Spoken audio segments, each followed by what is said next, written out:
Gelandang Madura United berdarah Indonesia Belanda, Jordi Weerman, mengaku kembali dihubungi PSSI pada Agustus 2024. Ia ditanya oleh salah satu perwakilan PSSI apakah tertarik membela timnas Indonesia. Secara lantang, pemain yang pernah berkarier bersama Feyenoord Rotterdam ini mengaku siap memperkuat timnas Indonesia. Sayangnya, setelah kontak pada Agustus 2024, PSSI tak pernah menghubunginya lagi. Ia awal musim ini kita ada kontak, waktu pramusim. Mereka, PSSI, tanya kepada saya bagaimana pandangan saya soal memperkuat timnas Indonesia. Saya bilang saya siap, kata Jordi Weerman dalam wawancara eksklusif dengan Yusa Nugraha. Jadi ketika mereka membutuhkan saya tinggal hubungi saya. Namun, setelah itu PSSI belum lagi menghubungi saya, dilanjut gelandang pesepak bola 24 tahun ini. Jordi Weerman mengaku sempat ada miskomunikasi antara dirinya dengan PSSI pada 2022. Sekadar diketahui, PSSI saat itu sudah mendekati Jordi Weerman untuk dinaturalisasi menjadi warga negara Indonesia, WNI. Ia diproyeksikan menjalani sumpah WNI bareng Sandy Walsh dan Jordi Amat. Namun, Jordi Weerman yang saat itu dalam proses perpindahan klub dari FC Luzern, Swiss, ke ADO Den Haag, Belanda, tidak menanggapi serius tawaran PSSI. Padahal, jika saja Jordi Weerman menanggapi serius tawaran PSSI, Jordi Weerman sudah menjadi pemain andalan di lini sentral timnas Indonesia. Mungkin ada miskom beberapa tahun lalu. Saat PSSI menghubungi saya pertama kali, saya masih fokus ke periode transfer klub, pindah klub. Saya juga berkomunikasi dengan pelatih Shin Tae-yong dan ditanyakan kesediaan membela timnas Indonesia. Dilanjut pemain yang telah mengemas 1 assist di Liga 1 2024 hingga 2025 ini. Saat itu, saya bilang saya terbuka untuk itu, membela timnas Indonesia. Hanya saja, PSSI kemungkinan berpikiran saya menolak tawaran mereka saat itu, disangka gelandang berambut gondrong. Meski kini berkarier di Indonesia, level permainan Jordi Weerman belum menurun. Pemain yang mencatatkan 9 penampilan bersama Feyenoord Rotterdam ini muncul sebagai jenderal lapangan tengah Madura United. Melihat kebutuhan timnas Indonesia saat ini, Jordi Weerman cocok diduetkan dengan Tom Haye di lini sentral skuad Garuda. Jadi, apakah Shin Tae-yong akan mendorong PSSI untuk memproses naturalisasi Jordi Weerman berbarengan dengan Ula Romeni? Jika iya, Jordi Weerman diprediksi sudah bisa memperkuat timnas Indonesia saat tandang ke markas Australia di matchday ke-7 Grup C, Kamis 20 Maret 2025. Kehadiran gelandang bertinggi badan 180 cm ini praktis menguatkan lini tengah timnas Indonesia, baik dalam distribusi bola maupun menahan serangan lawan. Sejauh ini, ada 4 pemain yang dipastikan tidak bisa membela timnas Indonesia. Dari 4 pemain itu, 3 nama mengalami cedera. Pemain yang cedera itu adalah Made Tito, Bali United, Zaki Ashraf, PSM Makassar, dan Eyarese Ahmad, Madura United. Made Tito dan Zaki Ashraf sejatinya sudah datang ke Bali pada 27 November 2024 untuk menjalani TC bersama timnas Indonesia. Setelah mengikuti sesi latihan, kedua pemain itu ternyata cedera. Sumarji mengatakan bahwa cedera itu didapatkan oleh kedua pemain tersebut saat bersama klubnya masing-masing. Lalu untuk Eyarese Ahmad, dia masih berada di Madura United belum bergabung ke Bali karena cedera. Saya sudah koordinasi dengan dokter tim Madura United dan Eyarese Ahmad bahwa dia tidak bisa gabung karena cedera. Cederanya lama hampir 1,5 bulan baru akan sembuh, kata Sumarji kepada bolasport.com. Ada satu lagi pemain yang sudah dipulangkan oleh pelatih timnas Indonesia, Shin Tae-yong. Pemain itu adalah Alvan Suaib asal klub Persebaya Surabaya. Kata Sumarji, Alvan Suaib dipulangkan bukan karena cedera, melainkan sakit. Hal itu diketahui setelah melakukan pemeriksaan dari tim medis timnas Indonesia. Setelah mendapatkan saran dari dokter timnas Indonesia, kami memutuskan untuk memulangkan Alvan Suaib, kata Sumarji. Berkurangnya 4 pemain itu tersisa 29 nama yang dipanggil Shin Tae-yong ke timnas Indonesia. Dari 29 nama itu, baru 23 pemain saja yang sudah berada di Bali. Artinya tersisa 6 pemain saja yang belum juga datang. Pemain terakhir yang baru datang adalah Marcelino Ferdinand pada Senin, 2 Desember 2024. Nah, 6 pemain yang belum terlihat itu adalah Justin Hubner, Ivar Jenner, Rafael Struijk, Hoki Caraka, Alfrianto Niko, dan Asnawi Mangkualam. Timnas wanita Indonesia melaju ke final setelah mengalahkan Singapura di New Laos National Stadium, Vientiane, Senin, 2 Desember 2024, malam.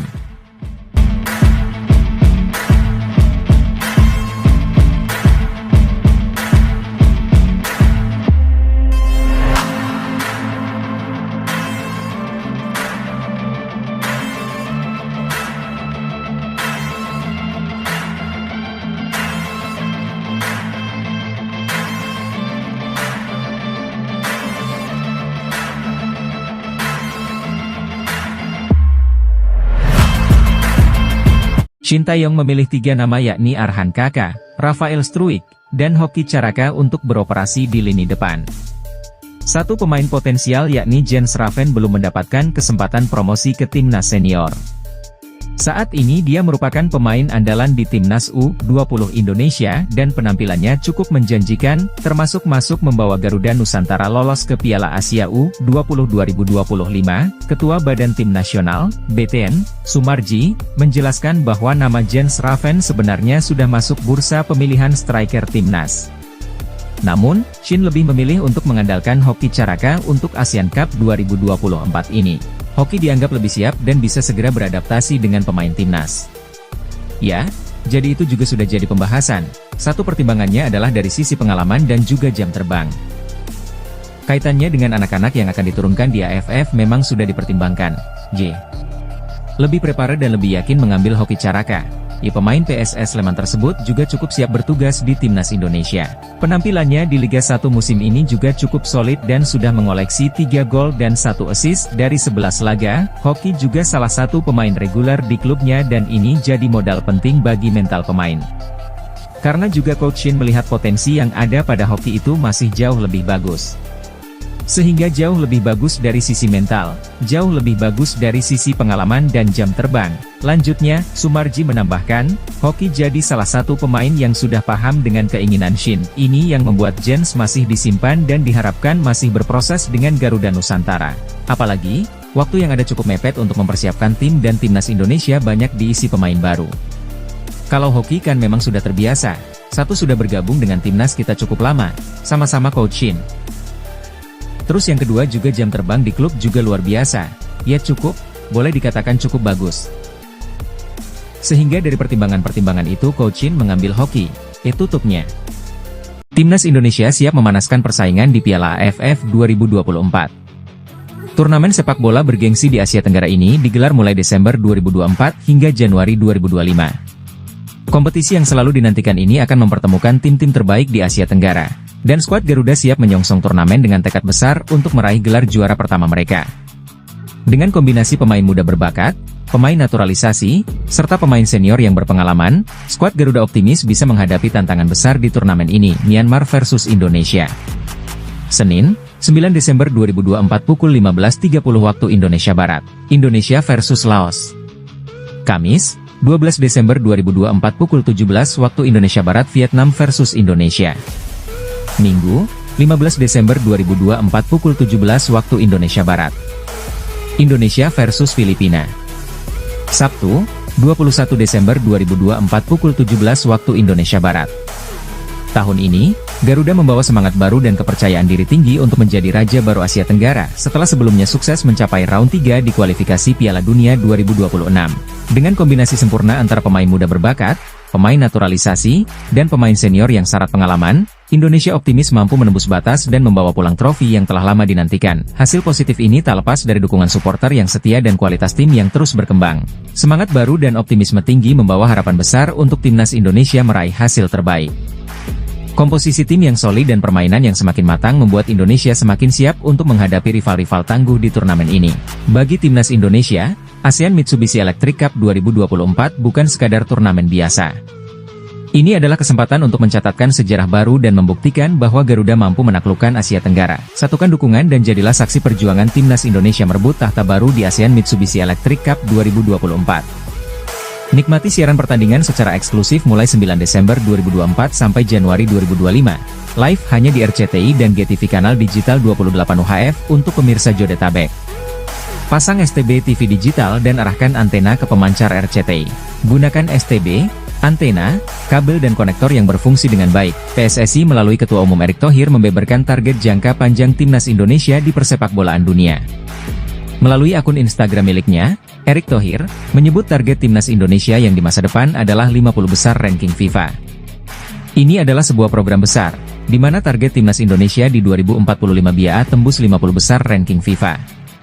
Untuk di level Asia, kalau bisa tembus 9 besar dari ranking FIFA, kata Erick Thohir. Target tersebut sangat masuk akal mengingat peningkatan yang signifikan ranking FIFA Indonesia dalam kurun waktu 4 tahun atau sejak pelatih Shin Tae-yong melatih timnas Indonesia. Di 2020, ranking FIFA Indonesia berada di urutan ke-173. Saat ini, ranking FIFA Indonesia sudah berada di urutan ke-125.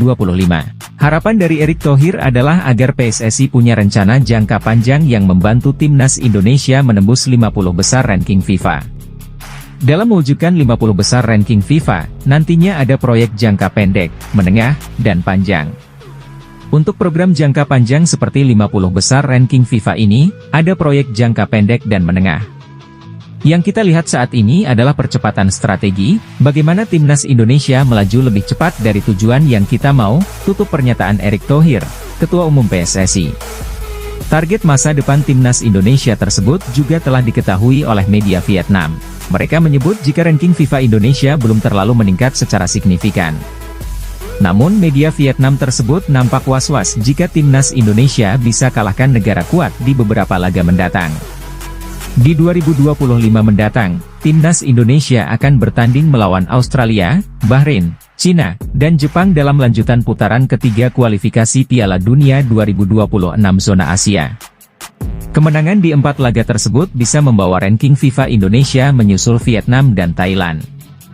Timnas Indonesia finish di peringkat kedua pada klasemen akhir grup C di putaran ketiga kualifikasi Piala Dunia 2026. Hasil ini membuat skuad Garuda julukan Timnas Indonesia dipastikan otomatis lolos ke ajang Piala Dunia 2026 nanti. Salah satu akun di media sosial Instagram memposting prediksi tersebut. Pada unggahan itu, Timnas Indonesia bertengger di peringkat kedua pada klasemen akhir grup C putaran ketiga kualifikasi Piala Dunia 2026. Pasukan Shin Tae-yong mengoleksi 14 poin dari 10 pertandingan yang dimainkan. Timnas Indonesia berada satu strip di bawah Jepang sebagai pemuncak klasemen dan unggul atas Arab Saudi, Australia, Bahrain serta Cina yang menempati urutan 3-6. Unggahan ini pun langsung ramai mendapat reaksi dari netizen tanah air. Tidak sedikit dari mereka yang mengaminkan agar prediksi atau ramalan tersebut jadi kenyataan. Pemain keturunan ini yang justru berpotensi menjadi monster gol timnas Indonesia di masa depan, bukan ular Romeni. Timnas Indonesia akan mendapat tambahan amunisi baru jelang pertandingan lanjutan putaran ketiga kualifikasi Piala Dunia 2026. Timnas Indonesia akan bertandang ke markas Australia pada 20 Maret 2025 dan menjamu Bahrain pada 25 Maret 2025 mendatang. Jelang laga tersebut, Ketua Umum PSSI, Erick Thohir, mengumumkan bahwa ular Romeni akan segera menjalani proses naturalisasi. Media Belanda menyebut para pemain naturalisasi mendadak menjadi agen Timnas Indonesia dengan mengajak para pemain keturunan di negeri kincir angin untuk berseragam merah putih. Hal ini diungkapkan oleh YouTuber dan pesepak bola yang kerap membahas pemain keturunan di Belanda, Yusa Nugraha.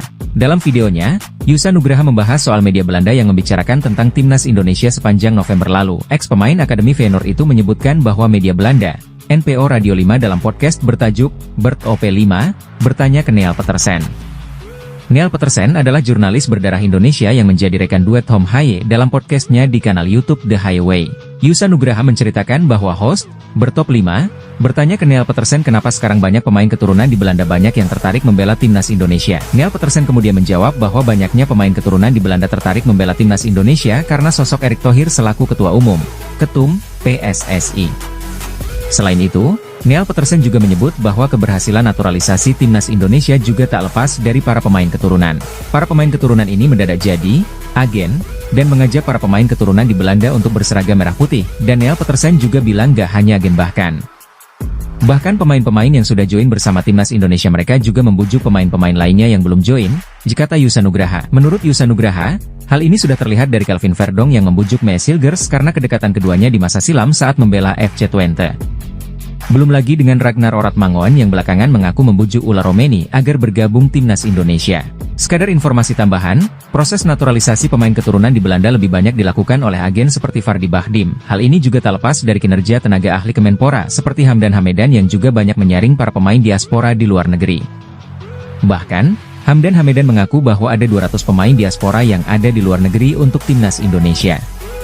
Jadi memang kita memetakan yang paling banyak memang sepak bola. Karena memang saat pertama kali memulai ini di Kemenpora, kita sudah punya 200 nama pesepak bola. Katanya, dikutip dari kanal YouTube Transfermarkt Indonesia, daftar pemain yang ada di kantong Hamdan Hamedan ini juga tak lepas dari orang tua para pemain diaspora yang memberikannya langsung ke Kemenpora.